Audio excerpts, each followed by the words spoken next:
Hi dears, എല്ലാവർക്കും മനോസ് കിച്ചണിലേക്ക് വീണ്ടും സ്വാഗതം.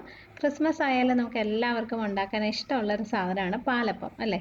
നല്ല തേങ്ങാപ്പാലൊക്കെ ചേർത്ത് ചിക്കൻ കറിയോ മുട്ടക്കറിയോ ഒക്കെ കൂട്ടി കഴിക്കാൻ അടിപൊളി ടേസ്റ്റ് അല്ലേ. അപ്പോൾ ഇന്ന് നമുക്ക് നല്ല പൂ പോലെ സോഫ്റ്റായ തൂവെള്ള നിറത്തിലുള്ള പാലപ്പം എങ്ങനെ ഉണ്ടാക്കാമെന്ന് നോക്കാം. അപ്പോൾ ഇത് അരി അരച്ചുണ്ടാക്കുന്ന പാലപ്പമാണ് കേട്ടോ. അപ്പോൾ അതിനായിട്ട് ഞാനൊരു 2 കപ്പ് പച്ചരി കുതിർത്ത് വെച്ചിട്ടുണ്ട്. ഒരു 5 മണിക്കൂറെങ്കിലും ഇത് കുതിർത്തെടുക്കണം, എന്നാലേ നന്നായിട്ട് അരഞ്ഞു കിട്ടുള്ളൂ. അപ്പോൾ രാത്രി വെള്ളത്തിലിട്ട് വെച്ച് കഴിഞ്ഞാൽ അടുത്ത ദിവസം രാവിലെ വേണമെങ്കിലും മാവ് ഉണ്ടാക്കാൻ പറ്റും. പിന്നെ ഈ പച്ചരിക്ക് പകരം ഇഡ്ഡലി റൈസ് എടുത്താലും മതി കേട്ടോ. 2 കപ്പ് ഇഡ്ഡലി റൈസ് ആയാലും മതി. പിന്നെ നമുക്ക് വേണ്ടത് ഒരു 3/4 കപ്പ് തേങ്ങ ചിരകിയത്. തേങ്ങ ചിരകി എടുക്കുമ്പം ഒരു കാര്യം ശ്രദ്ധിക്കണം, താഴെ വരുന്ന ആ ഒരു കറുത്ത ഭാഗം ഉണ്ടല്ലോ തേങ്ങയുടെ, അത് അധികം വരാതെ നോക്കുക. നല്ല വെള്ള കളറിലുള്ള അപ്പം കിട്ടാനായിട്ടാണ് അങ്ങനെ ചെയ്യുന്നത്. അപ്പോൾ മുകളിലുള്ള ആ ഒരു വെള്ള മാത്രം ചിരകി എടുക്കാൻ നോക്കുക. അത് 3/4 കപ്പ്. പിന്നെ 1/2 കപ്പ് ചോറും ഞാൻ വെള്ള ചോറ് തന്നെയാണ് എടുത്തിരിക്കുന്നത്. അതും ഈ അപ്പത്തിൻ്റെ നല്ല വെള്ള കളർ കിട്ടാനായിട്ടാണ്. പക്ഷെ അത് നിർബന്ധമില്ല, നിങ്ങൾക്ക് സാധാരണ മട്ട റൈസ് വേണമെങ്കിലും യൂസ് ചെയ്യാം, സെയിം ഈ അളവിൽ തന്നെ. പിന്നെ നമുക്ക് വേണ്ടത് 1 കപ്പ് തേങ്ങാപ്പാൽ, നല്ല കുറുകിയ തേങ്ങാപ്പാലും 1/2 കപ്പ് തേങ്ങാ വെള്ളവും. അപ്പോൾ ആദ്യം നമ്മൾ ഈ തേങ്ങാപ്പാലും തേങ്ങാ വെള്ളവും ഒഴിച്ചിട്ടാണ് അരി അരയ്ക്കുന്നത്. എന്നാലും നമുക്ക് കുറച്ചും കൂടി വെള്ളം വേണ്ടി വരും ഫുൾ അരച്ചെടുക്കാനായിട്ട്. അപ്പോൾ അതിന് സാധാരണ വെള്ളം കൂടുതലായിട്ട് വേണ്ടത് സാധാരണ വെള്ളം ഉപയോഗിച്ചാൽ മതി. ഇനിയിപ്പോൾ നിങ്ങൾക്ക് തേങ്ങാ വെള്ളം ഇല്ലെങ്കിലും കുഴപ്പമില്ല, 1 കപ്പ് തേങ്ങാപ്പാലും ബാക്കി സാധാരണ വെള്ളം ഉപയോഗിച്ച് അരച്ചാലും മതി. പാക്കറ്റിൽ തേങ്ങ വാങ്ങിക്കുന്നവരൊക്കെ ആണെങ്കിൽ ചിലപ്പോൾ തേങ്ങാ വെള്ളം കിട്ടില്ലല്ലോ, അപ്പോൾ അതിന് പകരം സാധാ വെള്ളം ഉപയോഗിക്കാം. പിന്നെ ഇതിൽ നമ്മൾ കുറച്ച് ഈസ്റ്റും കൂടി ചേർക്കുന്നുണ്ട്. അപ്പോൾ ഇനി നമുക്ക് മാവ് റെഡിയാക്കാം. ഇപ്പോൾ ഒരു മിക്സി ജാറിൽ നമ്മൾ കുതിർത്ത് വെച്ച അരി ഇട്ട് കൊടുക്കുകയാണ്. കൂടുതലുണ്ടെങ്കിൽ 2 പ്രാവശ്യമായിട്ടൊക്കെ ചേർത്ത് അരയ്ക്കണം കേട്ടോ. ഞാനിതെല്ലാം ഒരുമിച്ച് ഇട്ടിട്ടുണ്ട്, 2 കപ്പല്ലേ ഉള്ളൂ.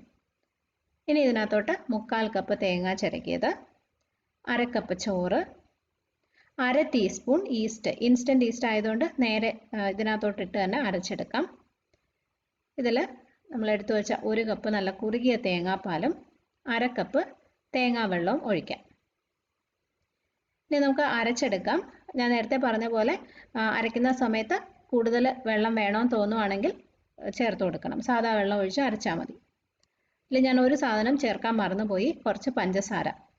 ഒരു 2 ടീസ്പൂൺ പഞ്ചസാരയും കൂടി ചേർക്കണം കേട്ടോ. പഞ്ചസാര ഒഴിവാക്കരുത്, ഈസ്റ്റ് ആക്ടിവേറ്റ് ആവാനായിട്ടാണ് പഞ്ചസാര ചേർക്കുന്നത്. ഇനി ഇത് നന്നായിട്ട് അരച്ചെടുക്കാം. അപ്പോൾ അരച്ചെടുത്ത മാവ് നമുക്കൊരു ബൗളിലോട്ട് ഒഴിക്കാം. മാവിൻ്റെ പരുവം കണ്ടല്ലോ, ദോശമാവിനേക്കാളും ഒരല്പം കൂടി അയവുള്ള ലൂസായിട്ടുള്ള മാവാണ്, എന്നാൽ ഒത്തിരി ലൂസായി പോവുകയും ചെയ്യരുത്. ഇതിന് നമുക്കൊരു 6 മുതൽ 8 മണിക്കൂർ വരെ ഫെർമെൻറ്റ് ചെയ്യാനായിട്ട് വെക്കണം. നന്നായിട്ട് പൊങ്ങി വരണം. അത് നമ്മുടെ കാലാവസ്ഥയ്ക്ക് അനുസരിച്ച് പൊങ്ങി വരുന്ന സമയത്തിൽ വ്യത്യാസം വരും. മിനിമം 6 മണിക്കൂർ വെക്കണം. അപ്പോൾ നമ്മുടെ മാവ് റെഡി ആയിട്ടുണ്ട്. ഞാനിത് 8 മണിക്കൂർ വെച്ച മാവാണ് കേട്ടോ. നന്നായിട്ട് പൊങ്ങി വന്നിട്ടുണ്ട്. അപ്പോൾ ഇതൊന്ന് മിക്സ് ചെയ്തിട്ട് ആവശ്യത്തിന് മാവെടുത്ത് അപ്പം ഉണ്ടാക്കാം. ബാക്കി വരുന്ന മാവ് നമുക്ക് ഫ്രിഡ്ജിൽ വെക്കാം. ഉപ്പൊന്നും ചേർക്കാതെ വേണം കേട്ടോ ഫ്രിഡ്ജിൽ വെക്കാനായിട്ട്. നമ്മൾ അപ്പം ഉണ്ടാക്കുന്ന സമയത്ത് മാത്രമേ ഇതിനകത്ത് ആവശ്യത്തിന് ഉപ്പോ പഞ്ചസാരയോ ഒക്കെ ചേർക്കാവുള്ളൂ.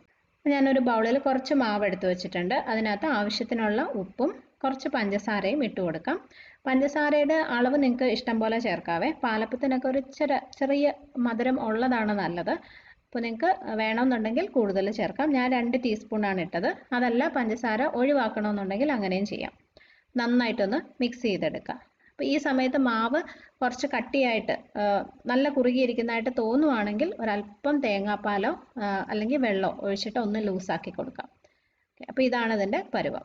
ദോശമാവിനേക്കാളും ഒരല്പം കൂടി ലൂസായിട്ടുള്ളൊരു മാവ്.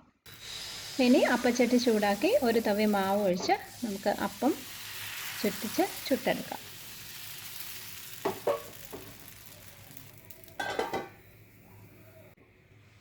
കണ്ടോ, നല്ല സോഫ്റ്റ് ആയിട്ടുള്ള തൂവെള്ള നിറത്തിലുള്ള പാലപ്പമാണ്. നല്ല പെർഫെക്റ്റ് ആയിട്ട് വന്നിട്ടുണ്ട്. ഇത് ഞാൻ പറഞ്ഞ പോലെ തേങ്ങാപ്പാലൊക്കെ ചേർത്ത് ചിക്കൻ കറിയോ മുട്ടക്കറിയോ ഒക്കെ കൂട്ടി കഴിക്കാൻ അടിപൊളി ടേസ്റ്റാണ് കേട്ടോ. നിങ്ങൾ ട്രൈ ചെയ്ത് നോക്കണം. കപ്പി കാച്ചി ഒന്നും ചെയ്യാതെ വളരെ സിമ്പിളായിട്ട് നമ്മൾ ഉണ്ടാക്കിയെടുത്ത പാലപ്പമാണ്. തേങ്ങാപ്പാലും ആ തേങ്ങാ വെള്ളമൊക്കെ ചേർത്തിരിക്കുന്നതുകൊണ്ട് തന്നെ നല്ല ടേസ്റ്റാണ്. അപ്പോൾ അഥവാ തേങ്ങാ വെള്ളം ഇല്ലെങ്കിലും കുഴപ്പമില്ല, തേങ്ങാപ്പാൽ മാത്രം ചേർത്തുണ്ടാക്കുമ്പോഴും നല്ലതാണ്.